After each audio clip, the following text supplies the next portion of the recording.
Here we go. Is this gonna be the thumbnail?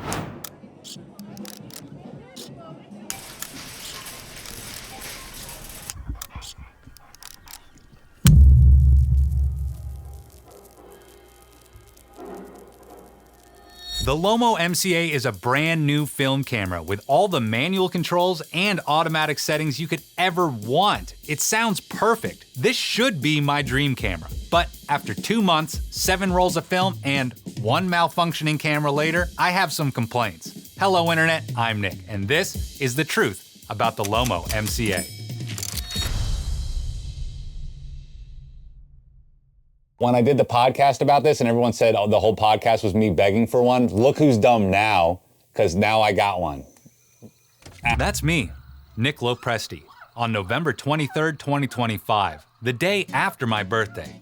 And this birthday boy's wish just came true. I got it, it worked. I did a stupid podcast about a new film camera in 2025, and guess what? They loved it because I called the camera sexy, schmexy, sexy, rexy, oh my God. And it worked, they sent it to me. Look at this packaging. It's dense, just like me. Same noise. Unboxing time, okay. I'm guessing this is the camera. Everybody is equal before the lens and behind it. I always think it's gonna say and after it. We gotta do this right. Now cough. Can't even see the box. What kind of unboxing is it if you can't see the box? Camera first? Yeah, screw it. Gloves, whatever. Okay. Look at that. You gotta hear that. And there is the camera. And there's a finger, I have not touched the lens. There's a fingerprint on the lens. Is that focusing on there? Can you guys see that fingerprint? Here we go. Is this gonna be the thumbnail? Let's put in the battery. Wow, rechargeable CR2. Look, it's a battery with a USB-C port. What? You put this in there. Whoa, it woke up. It's alive. It's alive! It made a little squeaky. Let's put some film in it, I guess. Why not some Lomo 400? I've never shot Lomo 400. Thank you so much, Lomo, for the free film and the loaner camera that I don't get to keep unless you guys like and hype this video and get me a bunch of money. Did it catch? Seems like it. Okay, and we're on shot 1. Okay, first shot, you know what it's gonna be? It's gonna be the Poopa Doopa. And it's easy as that. What if I do, can it shoot at f16 with the flash? Oh. Part of me is like, it's a point and shoot. I don't have to advance the film, but you know, you do have to advance the film. It tells you, advance the film, dummy. Well, it seems to work, but how do I see the pictures? I guess I gotta develop film now. Jeez. Now me and Sarah are gonna traipse around the property and I'm not gonna clean off the fingerprint. Lomo 400. Okay, so I already showed you the first 3 frames, and the astute amongst you might have noticed this on frame 3. We got issues. But before I start shitting all over this camera, let's get out there and use the dang thing. Hello Internet, I'm Nick, and this is the Lomo MC-A. Sexy, schmexy, sexy, rexy. Oh my God. Something's answering me back. Wasting film. Okay. It's a camera. It takes pictures. You can put film in it. It's got shutter speed settings, aperture settings. It's got exposure compensation settings. It's got flash settings, self-timer settings, ISO override, manual ISO override. It's got a PC sync port. What more do you want? It's got a film rewind manual film advance. Okay, there you go. Review over. Bing bong. I still have the original factory fingerprint on the lens. I haven't wiped it yet. Bespoke, one of a kind, embrace the imperfections. It's a Lomography thing. It's a Lomography thing! Self-timer, Ussy, 10 seconds. Here we go, don't sneeze. I'm just holding it out like that. 3, 2, 1.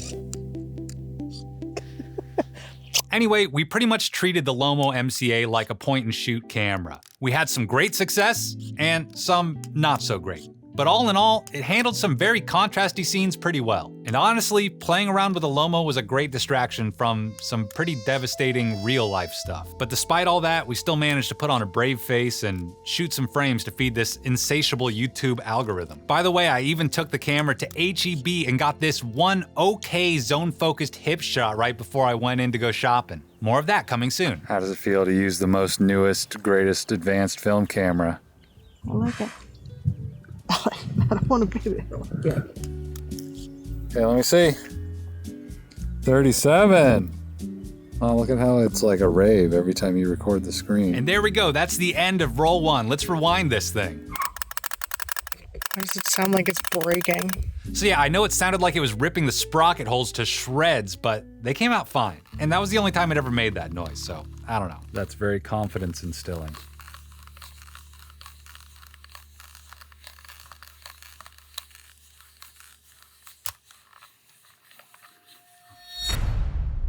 It's time for roll number 2, Fuji 400. Okay, so here's what the viewfinder looks like, and here's what my puppy looks like. And he is just darling. He's a little cutie patootie. Anyway, like the title card said, I'm shooting Fuji 400, and not the Japanese Fuji, the Rochester Fuji, the stuff they make in Rochester. The Kodak Fuji. And yeah, I didn't really get any other B-roll for this roll of film, but lucky you, we got plenty of puppy pics and beanie pics and walker pics and more walker and more beanie and even demon beanie. And we even got Thanksgiving. So yet again, for roll 2, we kind of treated the Lomo MC-A like a fully auto point and shoot camera, capturing some slice of life moments, and the camera turned out to be a very dependable companion, even if it did miss focus a few times. But that's not the only issue. So here I am live streaming as I develop the first 2 rolls from the Lomo MC-A, and I wasn't expecting this. First results from the Lomo MC-A, Fuji 400. Oh, looks like we got frame spacing issues. Uh-oh. Frame spacing, those are touching. Touching. That's like a three-peat. Touching again. And this is a brand new film camera, guys. So yeah, that's what we were seeing earlier on that puppy pic. Apparently the camera inconsistently advances the film, so you end up with a little bit of overlap on the edges. And if you crop your pictures, it's not a big deal. But for all of us hipsters that need everybody to know that we shoot film, it kinda sucks. But at the same time, I see a lot of people taking their digital pictures and doing those weird collage overlapping things on their Instagram carousels, so why not just get it right in camera? I mean, like I said, it's a Lomo thing. You gotta embrace the imperfections. Cause if you really want perfection, just shoot digital. And while I'm fine with some blurry photos and some partially double exposed frame lines, I'd at least like to know how many frames I've already shot. Roll number 3, Fuji 400. Another one. Okay, so here I am loading another roll of Fuji 400 before I go into HEB and try and get some super stealthy zone focus hip shots while I pick up groceries, but there's a problem. Hey, look at this. There's no frame number. It's glitching. It's not showing me the frame number. Turn it off. Back on. No frame number. Okay, so I had no idea what was going on. I was already a few shots into the roll and it wasn't telling me what frame number I was on. But I didn't let that stop me from getting a few decent little hip shots with this squeaky boy. I really like this one with the lady in the milk aisle and then this white-haired lady close up and then this little wide scene of these 3 old folks. I wish that last one was a little bit closer up, but not that close. I should have split the difference. Anyway, after the HEB, the frame counter still wasn't showing up. No frame counters.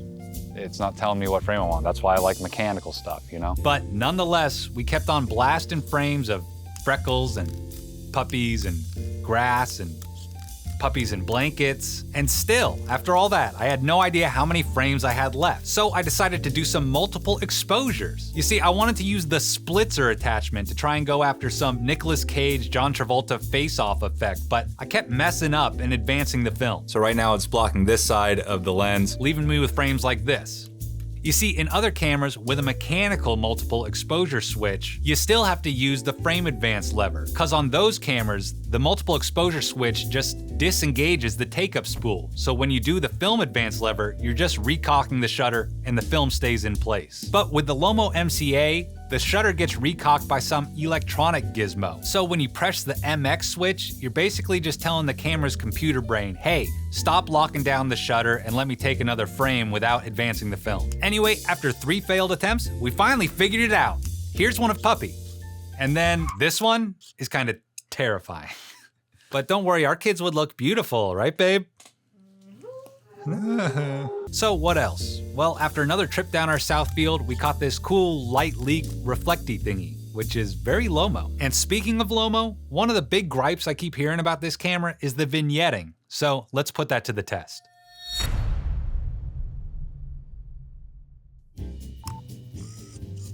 Okay, well, let's get some golden light. To test out the vignetting, I shot some duplicates of the same frame, but I would shoot one of them stop down as much as possible and one of them as wide open as possible.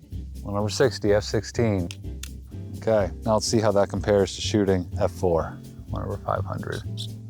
And here you go. If I swap back and forth, it's a very nominal difference. I mean, you're really complaining about some dark corners? Come on, dude, what the heck? Let's do f8. There we go. Here's another example. Yeah, it's barely noticeable. You can really tell the difference. Like I said, if you want perfection, shoot digital. Anyway, while I was in the middle of doing these exposure tests, I realized this thing doesn't have shutter priority. And you'd think it would, because you can set the lens to P, and then you can set the shutter speed to whatever you want. So you get full auto, full manual, or aperture priority. I guess that's fine. Then I hit another snag. I found out you can't shoot this thing wide open at f2.8 if you're using the fastest shutter speed of 1/500. So the widest you can open up at 1/500 is f4, which isn't a deal breaker. You can always use ND filters. It has a filter thread. Also, doing all these exposure tests, I felt like I was going crazy. This thing was giving me inconsistent readings when I would look at the top plate. And I think it was because I was putting my finger here in front of the light meter. This thing does not have TTL metering. The meter's right here on this little thingamabob, I think. Or is it right here? Yeah, it's there. Okay, yeah, I just verified it. It is there. Let's see how the auto of this handles a scene like this, where we're aiming up at the sky like that. You know what I mean? Okay, are we done yet? We finished the roll. We finished the roll. Now what we've all been waiting for is the frame counter gonna come back. Let's see. It says -1. 0, hey, it's back. 1 is the loneliest Lomo that you ever knew. On to the next roll. Lomo Turquoise, and this is an old-timey gas station. Let's take some pictures. This is my first time getting to shoot Lomo Turquoise, and I was pretty stoked. Manny, I hope you're happy. I know you've been wanting me to shoot this stuff forever. Anyway, this was my favorite shot from the old-timey gas station. So I just realized I'm shooting Turquoise at 100 ISO, and I have no idea what ISO Turquoise is supposed to be. So let me look that up. I really liked how the Turquoise was turning out, and the Lomo MC-A was exposing it beautifully at ISO 100. Sarah has that, and I have flowers. Okay, why don't you look at the sun? Go blind. Oh, hold on, please. You gotta remember to advance it. Tickling my nose. Oh, look at that, those clouds. Storm clouds coming through.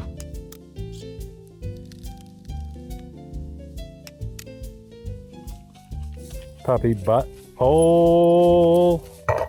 Kidding me? Easy. Easy. Do nice. That means eat your whole hand. Walker, what do you think of the Lomo? What do you think? What do you think? It's a camera. And I love all these wacky puppy pics we got, like this one where he looks like he's in Dune, or this one where he looks like Big King Pee-Pee. Or this one where we got the babushka pup mid-zoomies. I mean, that's cute as heck.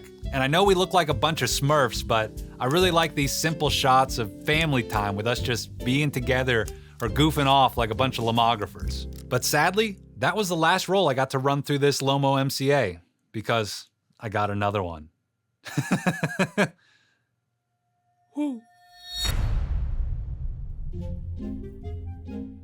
So apparently Lomo tuned into that live stream where I was showing off the frame spacing issues, and they reached out in my DMs. So I told them about the frame counter issue too, and they sent me a new one. I feel like the belle of the ball. Now remember, I don't get to keep these. I gotta send them back. Unless you use promo code LOPRO for 10% off your pre-order at shoplomography.com to tell them Nick sent you. Now let's keep on shooting. Roll number 5, color 92. It's cold in Texas, so you know what? I'm gonna cut some firewood and Sarah's gonna take pictures of me with the Lomo MC-A and color 92. This is the first roll I'm running through the new copy, which hopefully doesn't have any of those frame spacing issues. Okay, here's Sarah. No, don't take both pictures. And shot 2. Crazy Nick YouTube face. This is how you collect firewood in Texas. Stupid. These have been out here since like years. Let's get these things burned up. For an automatic camera, it ain't that automatic. Sarah's cold. This is enough firewood for tonight, maybe. We can hope. Anyway, that's all the B-roll we got for this roll of film, which kind of sucks because I also got these really cute pictures of kitties and chickens at the Garvin store when we stopped there to take a pee. And I definitely like those kitty and chicken pics, but what the hell is up with this film stock? Is it really 400 speed? I mean, it looks super crunchy. That is, until we get to this one frame with blue skies and bright sun. That looks just normal. By the way, did you notice? No overlapping frames, except for these two.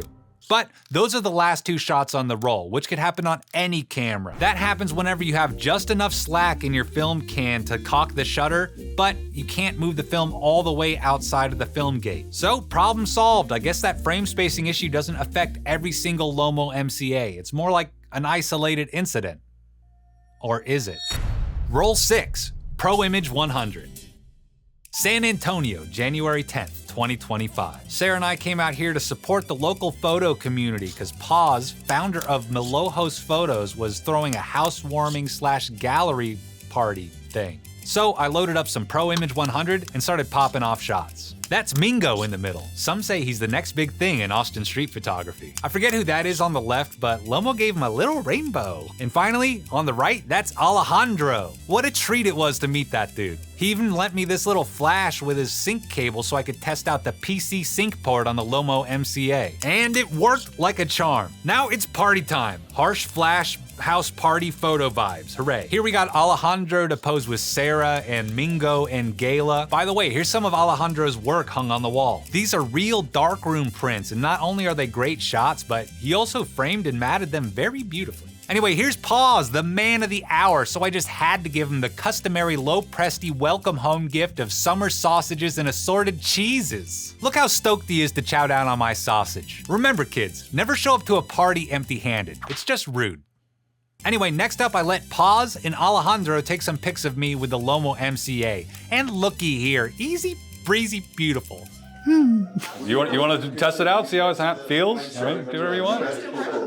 You want to plug this back in? I know the tripping point feels a little weird. I don't know if it No, I don't think it did. Okay, what are your first impressions of the Lomo MC-A after one shot? The button's a little bit funky, the shutter button. I felt that too. You don't know when it's gonna go off, you know? Okay, then after a couple of sloppy party pics like this one and this one, I handed the camera off to Gayla at La Luminara on Instagram so she could play around with the Lomo MC-A while I got to play with my big boy Canon camera. Anyway, it was getting loud inside, so we headed out back to hang with the cool kids that were hanging out with Mingo as he set up his 4x5. Anyway, it was nice light out back here, so I just had to steal a frame from his model, and everything was going good until, yeah, the frame spacing. It's back. So I guess just keep that in mind if you plan on buying one of these cameras. Anyway, it was getting late and the party was winding down. And then Ches showed up. If you don't know, Ches is a big deal in the Texas photo scene and he was even on walkie-talkies with Pauly B. So I figured I'd ingratiate myself to some photo royalty and let Ches play with the Lomo MC-A. Yo, Ches, could I get your thoughts on this? You want to try out the new Lomo thing? That's that new Lomo thing. Is it? Oh, it's filmed? Yeah. Yeah, it's First thoughts, first shots, first thoughts. It felt like a digital camera. And those were the last 2 frames of the Pro Image 100. So you can't really blame the Lomo MC-A for overlapping those 2 frames. That could have happened on any camera. But those weren't the only ones. Here's a couple more frames I skipped over, and I really like this one of Sarah and this one with the dude's head chopped off, but again, there's overlapping frames, so I guess that's just a Lomo thing. Okay, that's it for the Pro Image 100. Now it's time for the after party and the final roll in the Lomo MC-A. Then I'll tell you what I really think about this thing. Roll 7, Phoenix 200. Okay, so the last roll I put through the Lomo MC-A was some Phoenix 200 that I rated at ISO 100. And maybe that was a poor choice. It was pretty dark. But I did get some halations. Anyway, I really like this shot with the puppy dog and this shot with the neon sign. Then we went to this little flea market art gallery thing across the street to try and get some candid street photos, but again, Phoenix isn't the best choice for some nighttime flash work. Anyway, that's it for San Antonio. To kill off the roll of Phoenix, we wasted some frames on some quiet moments here on the ranch, with some mixed results. Like, I love this shot of Sarah, even though she's out of focus. But then this shot of Freckles is just totally overblown. And then these couple of shots are way underexposed. Phoenix is known for having limited exposure latitude, so I don't really blame the camera for that. But then this one with me and Ma, and the super vignetted corners and Puppy's tail at the bottom of the frame is just perfect. Okay, that's it. 2 months, 2 cameras, 7 rolls of film, and a handful of overlapping frames. So what's the takeaway? Do you need the Lomo MC-A? I mean, I sure don't. Before I say anything else, remember, Lomo sent me these cameras and like 3 rolls of film for free. And while I don't get to keep them, I'm definitely not unbiased, so do your own dang research. Anyway, I definitely had a lot of fun with these cameras, but I don't think I'd buy one. I mean, don't get me wrong, it's definitely a great, compact, solid, go everywhere, do everything type of camera. The thing is, I already have a bunch of cameras. A bunch of cameras that are all great at doing one specific thing for me. And while this one might be a jack of all trades, it ends up being the master of none. Want to use it as an automatic point and shoot? Well, compared to something like an Olympus Mu, it's not nearly as pocketable. Plus, you have to remember to turn it on, take off the lens cap, and advance the film. Compared to this, it's a little tedious. Okay, so what if you're a control freak and you want to shoot this thing in full manual mode? Well, since there's no exposure information in the viewfinder, you're gonna get sick of doing this little dance where you frame up your shot, half press, and then tilt to look at the screen to see if you're gonna be over or underexposed. I'm not saying I need a full readout of all my camera settings in the viewfinder, but a simple over-under system would have been nice. Then, this thing was so close to being the perfect little discreet zone-focusing street camera. But even when you shoot in manual focus, when you half press the shutter, then the lens extends, which makes that annoying screeching noise. Then it makes another noise after you take the shot and it retracts the lens. I kinda wish the manual focus mode would just pre-extend the lens to your chosen distance and just leave it there. Then all you'd hear is a little shutter click. Much more discreet. But whatever, being stealthy is for cowards. Like me. And my final gripe with this thing, the battery life kinda sucks. And I think it's because of this big bright LCD screen. Why couldn't it have one of those old school segmented low power screens you see on vintage point and shoots? I've already had to recharge this thing twice in 2 months, and it even died live on camera when I was taping my Christmas special.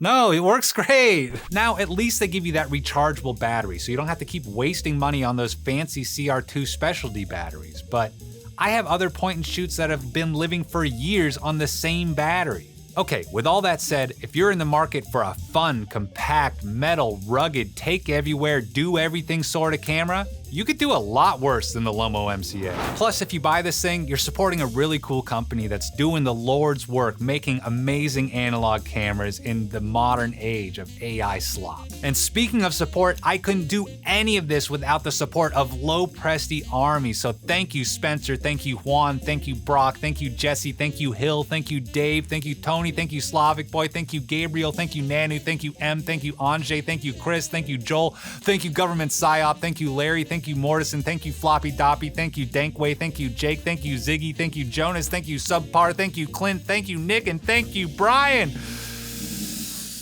But most of all, thank you, Internet. I'm Nick. Please, please, please, please like, subscribe, ring that bell icon, hype this video if you're watching on mobile, and do all the alerts, and go to madebylopro.com to see my merch and to consider donating what you can to help me make analog fun again by joining LoPresti Army. For as little as $1 a month, you get your name shouted out at the end of the videos, you get exclusive discount codes, and soon we're gonna be doing Discord and all that other fun stuff. What did you guys think about the Lomo? Let me know down below. Babe, what do you think? I really want to shoot Turquoise again. Yeah, Turquoise was a lot of fun. By the way, most of the photos in this episode were Sarah's photos. Thank you, Chloe. Thank you, Lomo. If you're still here, say it's a Lomo thing. Anyway, Happy New Year, guys. Stay warm. Go out there, buy a Lomo. If you buy a Lomo, please let them know that I sent you. If you buy a Lomo, let them know I sent you, baby. We'll see if Lomo lets me keep one of these. I haven't sent them back in hopes that I get to keep one. You know, I wouldn't buy one, but I'll definitely keep one.